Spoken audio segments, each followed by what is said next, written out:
Succoth का मतलब है टेंपरेरी। सुकोत का मतलब टेंपरेरी। बोलो की है टेंपरेरी। असी इस धरती के उत्ते परमानेंट रहना कि टेंपरेरी आ? टेंपरेरी। बोलो की रहना है टेंपरेरी। दूसरी गल सुकोत का मतलब, दूसरी गल ये है, पहली गल है टेंपरेरी और दूसरी गल असी इस धरती के उत्ते सुकोत है। असी की हां? ਇਹਦਾ मतलब ਅਸੀਂ ਕੀ ਹੈ ਇੱਥੇ ਟੈਂਪਰੇਰੀ। ਇਹ ਬੋਡੀ ਪਰਮਾਨੈਂਟ ਹੈ ਕਿ ਟੈਂਪਰੇਰੀ ਹੈ? ਟੈਂਪਰੇਰੀ। ਇਸ ਬੋਡੀ ਨੂੰ ਕੀ ਮਿਲਣੀ ਆ? ਪਰਮਾਨੈਂਟ ਬੋਡੀ ਮਿਲਣੀ। ਠੀਕ। ਅੱਛਾ, ਤੀਸਰੀ ਗੱਲ ਇਹ ਆ ਕਿ ਜਿਹੜਾ ਸੁਕੋਤ ਹੈ ਨਾ, ਸੁਕੋਤ ਇੱਕ ਡੇਰਾ ਹੈ। ਠੀਕ ਹੈ, ਉਹਦਾ ਮਤਲਬ ਕੀ ਹੈ? ਡੇਰਾ। ਇਹਦਾ ਮਤਲਬ ਯਿਸੂ ਮਸੀਹ ਨੇ ਸਾਡੇ ਵਿੱਚ ਕੀ ਲਾਇਆ ਹੈ? ਡੇਰਾ। ਇਹਦਾ ਮਤਲਬ ਸੁਕੋਤ ਜਿਹੜਾ ਹੈ ਯਿਸੂ ਵੱਲ ਵੀ ਇਸ਼ਾਰਾ ਕਰਦਾ ਹੈ। ਕਿਹਦੇ ਵੱਲ? ਤੇ ਜਿਸ ਡੇਰੇ ਦੇ ਵਿੱਚ ਯਿਸੂ ਡੇਰਾ ਲਾ ਲੈਂਦਾ ਹੈ, ਤਾਂ ਮੈਂ ਤੁਹਾਨੂੰ ਦੱਸਦਾ ਹਾਂ ਕਿ 40 ਸਾਲ ਤੱਕ ਉਹ ਮਿਸਰ ਤੋਂ ਬਾਹਰ ਰਹੇ ਆ। ਆਸਮਾਨ ਤੋਂ ਮੰਨਾ ਆਉਂਦਾ ਸੀ, ਪੱਥਰ ਦੇ ਵਿੱਚੋਂ ਪਾਣੀ ਆਉਂਦਾ ਸੀ, ਤੇ ਜਿਸ ਡੇਰੇ ਦੇ ਵਿੱਚ ਯਿਸੂ ਡੇਰਾ ਲਾ ਲੈਂਦਾ ਹੈ ਉਹ ਟੈਂਪਰੇਰੀ ਨੂੰ ਸੰਭਾਲ ਕੇ ਰੱਖਦਾ ਹੈ। ਸਭ ਬੋਲਾਂਗੇ ਹਾਲੇਲੂਇਆ। ਸੋ ਅਸੀਂ ਦੇਖਣਾ ਹੈ ਕਿ ਪਹਿਲੀ ਵਾਰੀ ਜਿਹੜਾ ਸ਼ਬਦ ਸੁਕੋਤ ਆਇਆ ਕਿੱਥੋਂ ਆ, ਤੇ ਉਸ ਵਚਨ ਦੇ ਉੱਤੇ ਅਸੀਂ ਗੌਰ ਕਰਾਂਗੇ। उत्पत्ति 33:17 ਦੇ ਵਿੱਚ ਪਹਿਲੀ ਵਾਰੀ ਸੁਕੋਤ ਆਇਆ ਤੇ ਉੱਥੇ ਉਹਦਾ ਮਤਲਬ ਵੀ ਦੱਸਿਆ ਹੈ। ਸੁਕੋਤ ਦਾ ਮਤਲਬ ਕੀ ਹੈ? ਸੋ उत्पत्ति 33 ਉਹਦਾ 17 ਵਚਨ ਅਸੀਂ ਦੇਖਾਂਗੇ। ਉੱਥੇ ਸੁਕੋਤ ਦਾ ਮਤਲਬ ਹੈ। परंतु याकूब वहां से निकलकर सुकोत को गया और वहां अपने लिए एक घर और पशुओं के लिए झोपड़े बनाए। इसी कारण उस स्थान का नाम सुकोत पड़ा। ध्यान दिओ इधर, ਜਦੋਂ ਯਾਕੂਬ ਹੈ ਨਾ ਆਪਣੇ ਭਰਾ ਨੂੰ ਮਿਲਣ ਜਾ ਰਿਹਾ ਹੈ। ਕਿਹਨੂੰ? ਬੋਲੋ ਕਿਹਨੂੰ ਮਿਲਣ ਜਾ ਰਿਹਾ ਹੈ? ਤੇ ਭਰਾ ਜਿਹੜਾ ਸੀ ਨਾ 20 ਸਾਲ ਬੀਤ ਗਏ ਸੀਗੇ। ਭਰਾ ਬੜਾ ਗੁੱਸੇ ਦੇ ਵਿੱਚ ਸੀ। ਉਹ 400 ਆਦਮੀ ਲੈ ਕੇ ਆਪਣੇ ਭਰਾ ਨੂੰ ਮਾਰਨ ਆ ਰਿਹਾ ਸੀ। ਕਿੰਨੇ? 400। ਕਿਹਨੂੰ ਮਾਰਨ ਆ ਰਿਹਾ ਸੀ? ਆਪਣੇ ਭਰਾ ਨੂੰ। ਠੀਕ, ਧਿਆਨ ਦਿਓ ਇੱਧਰ। ਔਰ ਜਦੋਂ ਉਹਨੇ ਸੁਕੋਤ ਆਪਣੇ ਲਈ ਨਹੀਂ, ਜਾਨਵਰਾਂ ਦੇ ਲਈ ਬਣਾਇਆ। ਕਿਹਦੇ ਲਈ? ਜਾਨਵਰਾਂ ਲਈ। ਝੋਪੜੇ ਨੂੰ ਕਹਿੰਦੇ ਸੁਕੋਤ। ਝੋਪੜੇ ਨੂੰ ਕੀ ਕਹਿੰਦੇ? ਔਰ ਉਹਦਾ ਮਤਲਬ ਟੈਂਪਰੇਰੀ ਹੈਗਾ ਹੈ। ਸੋ ਜਦੋਂ ਉਹਨੇ ਉਹ ਸੁਕੋਤ ਬਣਾਇਆ ਹੈ ਨਾ, ਤੇ ਉਸ ਤੋਂ ਪਹਿਲਾਂ ਉਹ ਯਾਕੂਬ ਦਾ ਘੋਲ ਜਿਹੜਾ ਹੈ ਨਾ ਯਿਸੂ ਮਸੀਹ ਦੇ ਨਾਲ ਹੋਇਆ। ਕਿਹਦੇ ਨਾਲ? ਤੇ ਜਿੱਤਿਆ ਕੌਣ? ਬੋਲੋ ਯਾਕੂਬ ਜਿੱਤਿਆ ਹੈ ਦੂਸਰੇ ਤਰੀਕੇ ਦੇ ਨਾਲ। ਕਈ ਵਾਰ ਜਦੋਂ ਅਸੀਂ ਯਿਸੂ ਮਸੀਹ ਦੇ ਅੱਗੇ ਬੇਨਤੀ ਪ੍ਰਾਰਥਨਾ ਕਰਦੇ ਹਾਂ ਤੇ ਉਹ ਪਹਿਲਾਂ ਤਾਂ ਸਾਡੀ ਸੁਣਦਾ ਨਹੀਂ, ਫਿਰ ਆਪਾਂ ਜਿੱਦ ਕਰ ਲੈਂਦੇ ਹਾਂ, ਆਪਾਂ ਫਾਸਟਿੰਗ ਦੇ ਵਿੱਚ ਚੱਲ ਜਾਂਦੇ ਹਾਂ, ਪ੍ਰਾਰਥਨਾ ਦੇ ਵਿੱਚ ਚੱਲ ਜਾਂਦੇ ਹਾਂ, ਤੇ ਆਖਿਰਕਾਰ ਜਦੋਂ ਯਿਸੂ ਨੂੰ ਸਾਡੀ ਗੱਲ ਮੰਨਣੀ ਪੈਂਦੀ ਆ, ਤੁਸੀਂ ਦੱਸੋ ਯਿਸੂ ਜਿੱਤਿਆ ਕਿ ਅਸੀਂ ਜਿੱਤਿਆ ਹੈ? ਅਸੀਂ ਜਿੱਤਿਆ। ਤੇ ਫਿਰ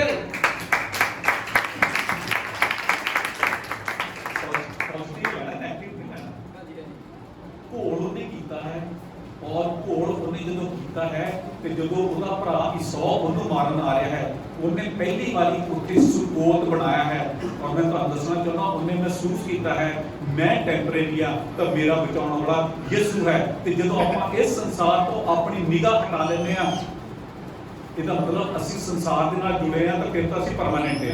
ਤੇ ਜੇ ਅਸੀਂ ਮਹਿਸੂਸ ਕਰਦੇ ਆ ਕਿ ਸੰਸਾਰ ਸਾਡੇ ਲਈ ਕੁਛ ਨਹੀਂ ਆ, ਸਾਡਾ ਜਦੋਂ ਧਿਆਨ ਉੱਥੇ ਆ, ਫਿਰ ਅਸੀਂ ਇਸ ਧਰਤੀ ਦੇ ਉੱਤੇ ਟੈਂਪਰੇਰੀ ਆ ਤੇ ਪਰਮਾਨੈਂਟ ਹੋਇਆ। ਤੇ ਜਿਹੜੇ ਬੰਦੇ ਉਸ ਚੀਜ਼ ਵੱਲ ਆਪਣਾ ਧਿਆਨ ਕਰਦੇ ਆ ਤੇ ਯਿਸੂ ਉਹਨਾਂ ਵਿੱਚ ਡੇਰਾ ਲਾਉਂਦਾ ਹੈ। ਸਭ ਬੋਲਾਂਗੇ ਹਾਲੇਲੂਇਆ। ਸੋ ਇੱਕ ਮੁਸੀਬਤ ਦੇ ਸਮੇਂ ਜਦੋਂ ਉਹਨੇ ਡੇਰਾ ਬਣਾਇਆ ਹੈ ਤੇ ਯਿਸੂ ਮਸੀਹ ਨੇ ਉਹਦੀ ਮਦਦ ਕੀਤੀ। ਧਿਆਨ ਦਿਓ ਮੇਰਾ। ਸੋ ਅਸੀਂ ਦੇਖਣਾ ਹੈ ਕਿ ਜਿਹੜੇ ਪਰਬ ਆ ਨਾ, ਇਹ ਆਉਣ ਵਾਲੇ ਸਮੇਂ ਦੇ ਵਿੱਚ ਘਟਨਾ ਘਟਣੀਆਂ ਆ। ਆਉਣ ਵਾਲੇ ਸਮੇਂ ਦੇ ਵਿੱਚ ਚਲੋ ਪਹਿਲਾਂ ਦੇਖੀਏ ਪਰਬ ਹੈ ਕਿਹਦੇ ਆ। ਸੋ ਲੇਵੀਆ 23 ਉਹਦਾ ਇੱਕ ਵਚਨ ਅਸੀਂ ਪੜਾਂਗੇ।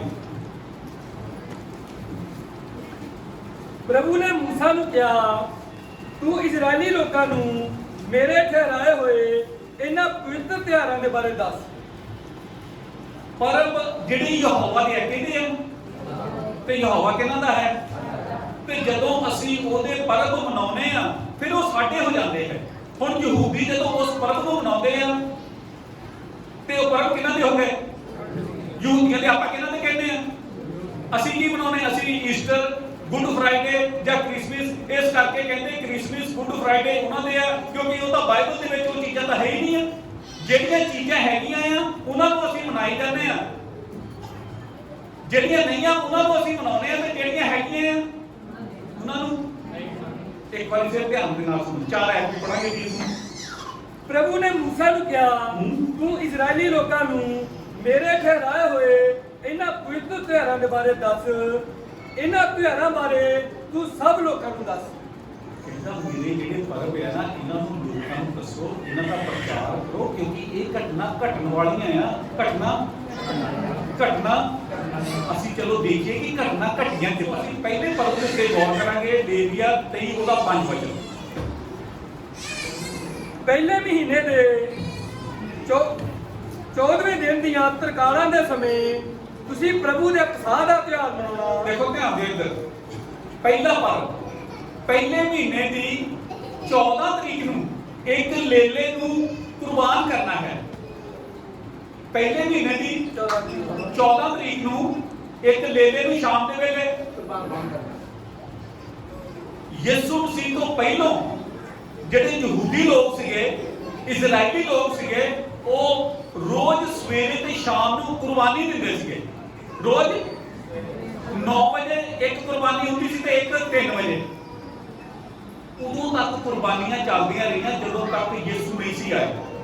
ਔਰ ਉਹ ਇਸ ਕੁਰਬਾਨੀ ਨੂੰ ਇਸ ਕਰਕੇ ਕਰਦੇ ਸੀਗੇ ਕਿਉਂਕਿ ਆਉਣ ਵਾਲੇ ਸਮੇਂ ਦੇ ਵਿੱਚ ਇੱਕ ਘਟਨਾ ਘਟਣੀ ਸੀ। ਜਿਸ ਤਰ੍ਹਾਂ ਉਹ ਸਵੇਰੇ ਲੇਲੇ ਨੂੰ 9 ਵਜੇ ਤੇ ਸ਼ਾਮ ਨੂੰ ਲੇਲੇ ਦੀ 3 ਵਜੇ ਕੁਰਬਾਨੀ ਦਿੰਦੇ ਸੀਗੀ, ਇਸੇ ਤਰ੍ਹਾਂ ਯਿਸੂ ਮਸੀਹ ਨੂੰ ਸਵੇਰੇ 9 ਵਜੇ ਉਹਨੂੰ ਲੈ ਜਾਣਾ ਸੀਗਾ ਔਰ 3 ਵਜੇ ਯਿਸੂ ਮਸੀਹ ਨੇ ਆਪਣੀ ਕਲਵਰੀ ਕਰੂਸ ਦੇ ਉੱਤੇ ਜਾਨ ਦੇ ਦੇਣੀ ਸੀ। ਇਹ ਪਹਿਲਾ ਪਰਬ ਸੀ ਜਿਹੜੀ ਘਟਨਾ ਘਟਣੀ ਸੀ। ਸਭ ਬੋਲਾਂਗੇ ਹਾਲੇਲੂਇਆ।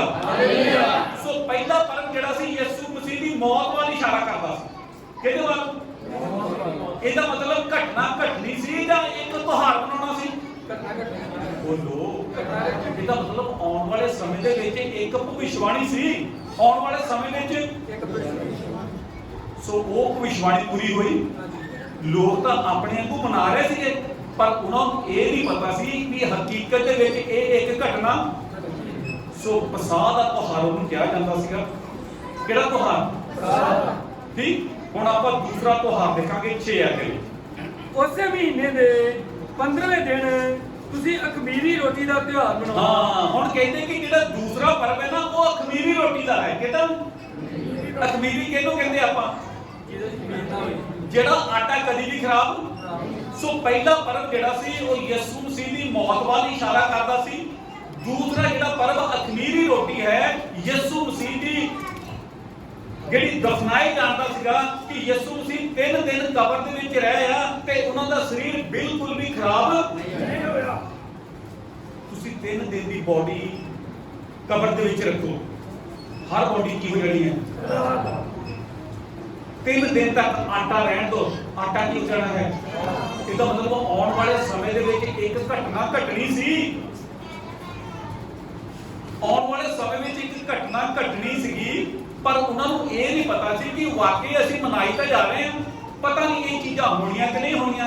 ਅੱਜ ਆਪਾਂ ਵੀ ਡੇਰਿਆਂ ਦਾ ਪਰਬ ਮਨਾ ਤਾਂ ਰਹੇ ਹਾਂ ਔਰ ਪਤਾ ਨਹੀਂ ਕਈਆਂ ਨੂੰ ਇਹ ਡੇਰਾ ਲੱਗਣਾ ਕਿ ਨਹੀਂ ਲੱਗਣਾ। ਪਰ ਜਿਹੜੇ ਇਹਨਾਂ ਪਰਬਾਂ ਨੂੰ ਮਨਾਉਣਗੇ, ਜਿਹੜਾ ਇੰਤਜ਼ਾਰ ਕਰਨਗੇ, ਮੈਂ ਤੁਹਾਨੂੰ ਗਰੰਟੀ ਨਾਲ ਕਹਿੰਦਾ ਆ, ਜਿਸ ਤਰ੍ਹਾਂ ਅੱਜ ਆਪਾਂ ਡੇਰਾ ਲਾਇਆ ਨਾ, ਇਸੇ ਤਰ੍ਹਾਂ ਇੱਕ ਦਿਨ ਆਪਾਂ ਯਿਸੂ ਦੇ ਨਾਲ ਡੇਰਾ ਲਾਉਣਾ ਹੈ। ਸਭ ਭੁਲੇਖੇ ਚ ਨਾ ਰਿਓ ਕਿਤੇ ਗੁੱਡ ਫਰਾਈਡੇ, ਈਸਟਰ ਤੇ ਕਿਤੇ ਕ੍ਰਿਸਮਸ ਦੇ ਚੱਕਰਾਂ 'ਚ ਨਾ ਕਿਤੇ ਮਿਕਸ ਹੋਈ ਜਾਏ। ਸਮਝ ਰਹੇ ਮੇਰੀ ਗੱਲ? ਸੋ ਪਹਿਲਾ ਪਰਬ ਜਿਹੜਾ ਹੈ ਮੌਤ ਵੱਲ ਇਸ਼ਾਰਾ ਕਰਦਾ ਸੀ। ਦੂਸਰਾ ਪਰਬ ਜਿਹੜਾ ਹੈ ਯਿਸੂ ਮਸੀਹ ਦਾ ਕਬਰ ਵਿੱਚ ਖਰਾਬ ਹੋਣਾ ਨਹੀਂ ਸੀ ਬੋਡੀ। ਹੁਣ ਆਪਾਂ ਤੀਸਰਾ ਪਰਬ ਦੇਖੀਏ ਕਿ ਉਹ ਇੰਨੇ ਸਾਲਾਂ ਤੋਂ ਮਨਾ ਰਹੇ ਸੀਗੇ, ਇੱਕ ਘਟਨਾ ਘਟਨੀਆਂ ਸੀਗੀਆਂ। ਸੋ ਆਪਾਂ 10 ਐਤ ਪੜਾਂਗੇ। ਪ੍ਰਭੂ ਨੇ ਮੂਸਾ ਨੂੰ ਅੱਗੇ ਕਿਹਾ, ਤੂੰ ਇਜ਼ਰਾਈਲੀ ਲੋਕਾਂ ਨੂੰ ਕਹਿ ਕਿ ਜਦੋਂ ਉਸ ਧਰਤੀ ਤੇ ਪਹੁੰਚ ਜਾਣ ਜੋ ਮੈਂ ਉਹਨਾਂ ਨੂੰ ਦੇਣ ਵਾਲਾ ਹਾਂ, ਤਾਂ ਉੱਥੇ ਜਦੋਂ ਆਪਣੀ ਫਸਲ ਦੇ ਪਹਿਲੇ ਫਲ ਦਾ ਪੂੜਾ ਤੁਸੀਂ ਪੁਰੋਹਿਤ ਕੋਲ ਲੈ ਕੇ ਆਵੋ। ਧਿਆਨ ਦਿਓ ਇੱਧਰ ਲਿਖਿਆ ਹੈ, ਜਦੋਂ ਤੁਸੀਂ ਦੂਸਰੇ ਦੇਸ਼ ਦੇ ਵਿੱਚ ਜਾਣਾ ਨਾ ਤਾਂ ਖੇਤ ਦਾ ਜਿਹੜਾ ਪਹਿਲਾ ਫਲ ਹੈ ਨਾ ਉਹ ਯਹੋਵਾ ਦੇ ਕੋਲ ਲੈ ਕੇ ਆਉਣਾ ਹੈ। ਕਿੱਥੇ? ਖੇਤ ਜਿਹੜਾ ਸੰਸਾਰ ਦੀ ਤਸਵੀਰ ਹੈ, ਪਹਿਲਾ ਫਲ ਜਿਹੜਾ ਹੈ ਯਿਸੂ ਮਸੀਹ ਦੀ ਤਸਵੀਰ ਹੈ। ਔਰ ਜਿਸ ਤਰ੍ਹਾਂ ਖੇਤ ਦੇ ਵਿੱਚੋਂ ਜਾਜਕ ਜਿਹੜਾ ਪਹਿਲਾ ਫਲ ਯਹੋਵਾ ਦੇ ਘਰ ਵਿੱਚ ਲੈ ਕੇ ਜਾਂਦਾ ਸੀ, ਇਸੇ ਤਰ੍ਹਾਂ ਪੂਰੀ ਦੁਨੀਆ ਦੇ ਵਿੱਚੋਂ ਯਿਸੂ ਮਸੀਹ ਮੁਰਦਿਆਂ ਦੇ ਵਿੱਚੋਂ ਜਿੰਦਾ ਹੋ ਕੇ ਸਭ ਤੋਂ ਜਿਹੜਾ ਮਹਾਯਾਜਕ ਸੀਗਾ ਉਹਦੀ ਪਦਵੀ ਲੈ ਕੇ ਪਿਤਾ ਦੇ ਕੋਲ ਗਿਆ ਹੈ। ਔਰ ਇਹ ਜਿਹੜੀ ਇਹ ਤੀਸਰਾ ਪਰਬ ਉਹ ਪੂਰਾ ਕਰ ਰਿਹਾ ਹੈ। ਇਹ ਜਿਹੜੀਆਂ ਘਟਨਾ ਕੀ ਹੋਣੀਆਂ ਸੀ ਉਹ ਬੋਲੋ। ਅੱਛਾ ਤੁਸੀਂ ਕ੍ਰਿਸਮਸ ਮਨਾਉਣੇ, ਕਿਹੜੀ ਘਟਨਾ ਘਟਣੀ ਮੈਨੂੰ ਦੱਸੋ, ਉਹ ਦੱਸੋ।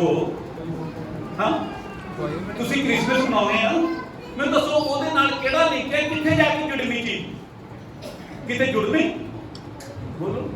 ਪਾਲੋ ਭੰਗੜੇ ਜਿੰਨੇ ਪਾਉਣੇ, ਅੱਜ ਮਸੀਹੀ ਲੋਕਾਂ ਨੂੰ ਪਤਾ ਹੀ ਨਹੀਂ ਹੈ ਵੀ ਅੱਗੇ ਹੋਣ ਵਾਲਾ ਕੀ ਹੈ। ਸੋ ਪਹਿਲਾ ਜਿਹੜਾ ਹੈ ਉਹ ਬਹੁਤ ਵਾਰ ਯਿਸੂ ਦੀ ਬੋਲ ਸੌਂਗੇ ਤਾਂ ਯਾਰ ਇਦਾਂ ਚੁੱਪ ਕਰੇ, ਸਮਝ ਲੱਗ ਰਹੀਆਂ ਗੱਲਾਂ ਕਰੀ। ਹਾਂਜੀ ਹਾਂਜੀ। ਪਹਿਲਾ ਪਰਬ ਕਿਹਦੇ ਵੱਲ? ਯਿਸੂ ਦੀ ਮੌਤ ਵੱਲ। ਦੂਸਰਾ ਪਰਬ ਕਿਹਦੇ ਵੱਲ? ਤੀਸਰਾ ਪਰਬ ਕਿਹਦੇ ਵੱਲ? ਯਿਸੂ ਜੀ ਉੱਠਣ ਦਾ। ਚਲੋ ਆਪਾਂ ਹੁਣ ਚੌਥਾ ਪਰਬ ਦੇਖੀਏ 16। ਫਿਰ 7ਵੇਂ ਸਬਤ ਦੇ ਪਿੱਛੋਂ ਪਹਿਲੇ ਦਿਨ ਅਰਥਾਤ 50ਵੇਂ ਦਿਨ ਤੁਸੀਂ ਪ੍ਰਭੂ ਅੱਗੇ ਨਵੇਂ ਅਨਾਜ ਦੀ ਭੇਟ ਚੜਾਓ। ਕਿੰਨੇ ਦਿਨ? 50ਵੇਂ ਦਿਨ। ਬੋਲੋ 50ਵੇਂ ਦਿਨ। ਸੋ ਪਹਿਲਾ ਕਿਹਦੇ ਵੱਲ ਇਸ਼ਾਰਾ ਕਰਦਾ ਸੀ? ਯਿਸੂ ਮਸੀਹ ਦੀ ਮੌਤ ਵੱਲ। ਦੂਸਰਾ ਕਿਹਦੇ ਵੱਲ ਇਸ਼ਾਰਾ ਕਰਦਾ ਸੀ? ਮਾਰੇ ਜਾਣ। ਤੀਸਰਾ ਕਿਹਦੇ ਵੱਲ ਇਸ਼ਾਰਾ ਕਰਦਾ ਸੀ? ਤੇ ਚੌਥਾ ਜਿਹੜਾ ਸੀ ਨਾ, ਚੌਥਾ ਜਿਹੜਾ 50ਵੇਂ ਦਿਨ ਜਿਹਨੂੰ ਆਪਾਂ ਕਹਿੰਦੇ ਪੈਂਟੀਕੋਸਟਲ ਦਾ ਮਤਲਬ ਹੈ 50ਵਾਂ ਦਿਨ। ਕਈ ਲੋਕ ਪੈਂਟੀਕੋਸਟ ਤਾਂ ਹੈਗੇ ਪਰ ਉਹਨਾਂ ਨੂੰ ਪਤਾ ਹੀ ਨਹੀਂ ਪੈਂਟੀਕੋਸਟ ਕਹਿੰਦੇ ਕਿਹਨੂੰ ਆ। ਪੈਂਟੀਕੋਸਟ ਦਾ ਮਤਲਬ ਕਿੰਨਾ ਦਿਨ? 50ਵਾਂ। ਬੋਲੋ ਕਿੰਨਾ ਦਿਨ? 50ਵਾਂ। ਇਹ ਗ੍ਰੀਕ ਸ਼ਬਦ ਹੈ। ਪੈਂਟੀਕੋਸਟ ਦਾ ਮਤਲਬ ਕਿੰਨਾ ਦਿਨ? 50ਵਾਂ ਦਿਨ। ਤੇ 50ਵੇਂ ਦਿਨ ਹੈ ਨਾ, ਮੂਸਾ ਜਿਹੜਾ ਸੀ 10 ਹੁਕਮ ਲੈ ਕੇ ਆਇਆ ਸੀ। ਕਿੰਨੇ ਦਿਨ? 10। ਬੋਲੋ। ਸੋ ਇਹ ਘਟਨਾ ਯਿਸੂ ਦੇ ਸਮੇਂ ਕਿੱਥੇ ਘਟੀ ਹੈ? ਆਉਣ ਵਾਲੇ ਸਮੇਂ ਵਿੱਚ ਯਿਸੂ ਮਸੀਹ ਜਦੋਂ ਮੁਰਦਿਆਂ ਦੇ ਵਿੱਚੋਂ ਜਿੰਦਾ ਹੋ ਚੁੱਕੇ, ਧਰਤੀ ਦੇ ਉੱਤੇ ਕਿੰਨੇ ਦਿਨ ਰਹੇ? ਉਹ ਬੋਲੋ ਕਿੰਨੇ ਦਿਨ? 40 ਦਿਨਾਂ ਬਾਅਦ ਕਿੱਥੇ ਗਏ? ਚੇਲਿਆਂ ਨੂੰ ਕਿਹਾ ਯਰੂਸ਼ਲਮ ਦੇ ਵਿੱਚ ਹੀ ਰਹਿਣਾ, ਕਿਤੇ ਬਾਹਰ ਦੇਸ਼ 'ਚ ਨਹੀਂ ਜਾਣਾ। ਤੇ ਠੀਕ 50ਵੇਂ ਦਿਨ ਜਿਸ ਤਰ੍ਹਾਂ ਮੂਸਾ 10 ਹੁਕਮ ਲੈ ਕੇ ਆਇਆ ਸੀ, ਇਸੇ ਤਰ੍ਹਾਂ ਯਿਸੂ ਮਸੀਹ ਨੇ ਸਵਰਗ ਦੇ ਵਿੱਚ ਜਾ ਕੇ 50ਵੇਂ ਦਿਨ ਆਪਣੇ ਚੇਲਿਆਂ ਦੇ ਉੱਤੇ ਆਪਣੇ ਆਤਮਾ ਨੂੰ ਘੱਲਿਆ ਹੈ। ਸਭ ਬੋਲਾਂਗੇ ਹਾਲੇਲੂਇਆ। ਕਿੰਨੇ ਪੂਰੇ ਹੋ ਗਏ? ਬੋਲੋ। ਚਾਰ ਘਟਨਾ ਘਟੀਆਂ, ਲੋਕ ਮਨਾਉਂਦੇ ਸੀਗੇ। ਅਸੀਂ ਹੁਣ ਕਿਹੜਾ ਪਰਬ ਮਨਾ ਰਹੇ ਹਾਂ? ਬੋਲੋ ਕਿਹੜਾ ਪਰਬ?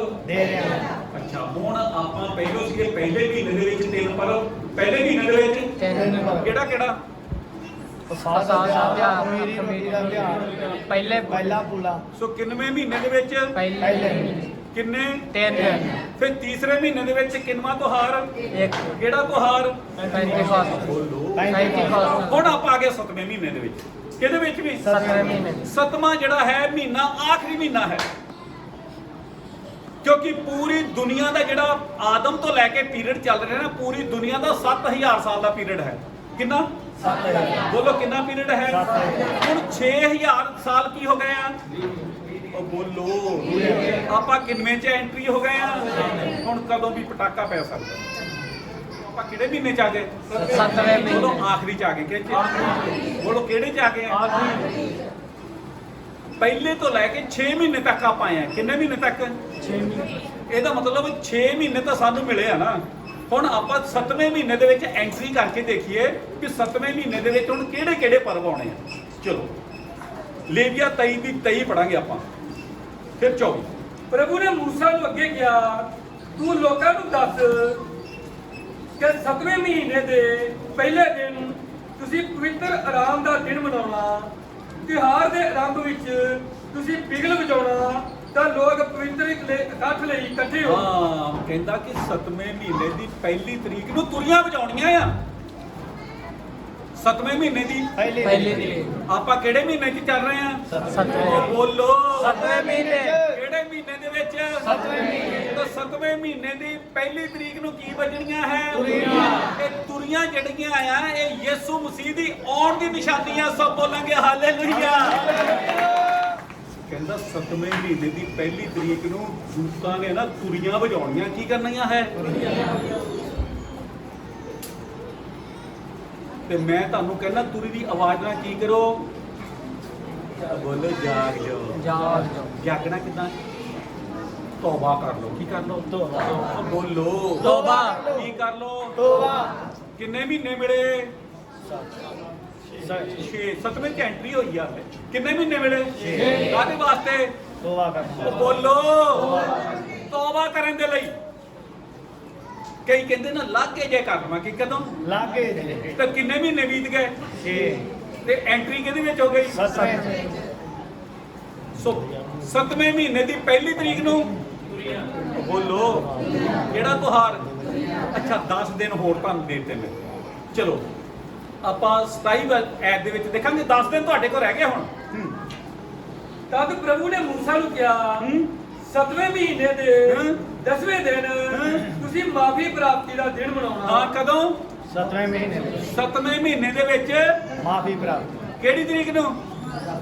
ਉਹ ਬੋਲੋ 10ਵੀਂ ਤਰੀਕ ਨੂੰ ਤੌਬਾ ਕਰੋਗੇ ਤਾਂ ਸਮਝੋਗੇ ਮਾਫੀ ਮਿਲਣੀ ਆ।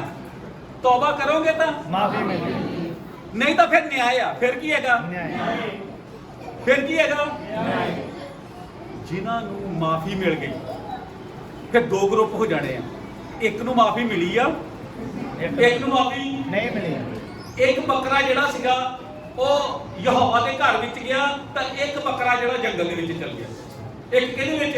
ਯਹੋਵਾ ਦੇ ਘਰ। ਜਿਹੜਾ ਯਹੋਵਾ ਦੇ ਘਰ ਵਿੱਚ ਗਿਆ ਸੀ ਉਹਨੂੰ ਮਾਫੀ ਸੀ, ਤਾਂ ਜਿਹਨੂੰ ਮਾਫੀ ਨਹੀਂ ਸੀ ਉਹਦੇ ਸਾਰੇ ਉਹਦੇ ਉੱਤੇ ਪਾਪ ਸੀਗੇ ਤੇ ਕਿਹਦੇ ਵਿੱਚ ਚਲ ਗਿਆ? ਜੰਗਲ ਤੇ ਜੰਗਲ ਦੇ ਵਿੱਚ ਸ਼ੇਰ ਨੇ ਕੀ ਕਰਨਾ ਉਹਨੂੰ? ਖਾ ਲੈਣਾ। ਤੇ ਸ਼ੇਰ ਹੈ ਕੌਣ ਆ? ਸ਼ੈਤਾਨ। ਸੋ ਆਉਣ ਵਾਲੇ ਸਮੇਂ ਵਿੱਚ ਤੁਰੀਆਂ ਜਿਹੜੀਆਂ ਆ ਯਿਸੂ ਮਸੀਹ ਦੀ ਆਉਣ ਦੀ ਨਿਸ਼ਾਨੀ ਹੈ। ਇਹ ਭਵਿੱਖਬਾਣੀ ਪੂਰੀ ਹੋ ਗਈ ਕਿ ਹੋਣੀ ਆ? ਅਸੀਂ ਇਹਨਾਂ ਪਰਵਾਂ ਨੂੰ ਕੀ ਕਰ ਰਹੇ ਆ? ਮਨਾ ਰਹੇ। ਦੂਸਰਾ ਪਰਵ ਕਿਹੜਾ ਹੈ? ਮਾਫੀ ਪ੍ਰਾਪਤੀ ਦਾ।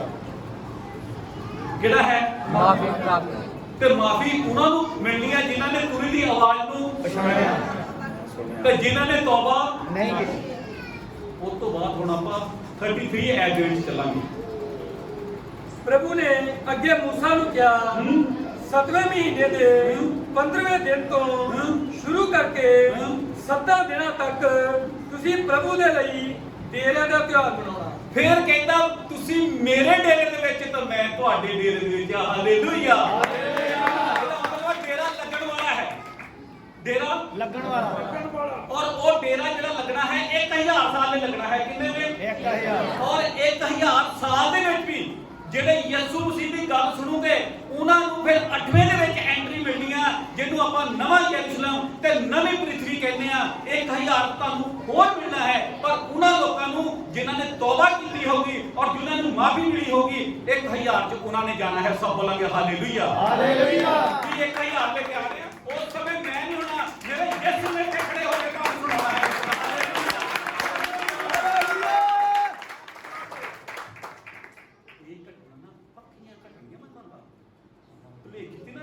ਜੇ 4 ਪੂਰੀਆਂ ਹੋਈਆਂ ਨਾ ਤਾਂ 3 ਕੀ ਹੈਗਾ?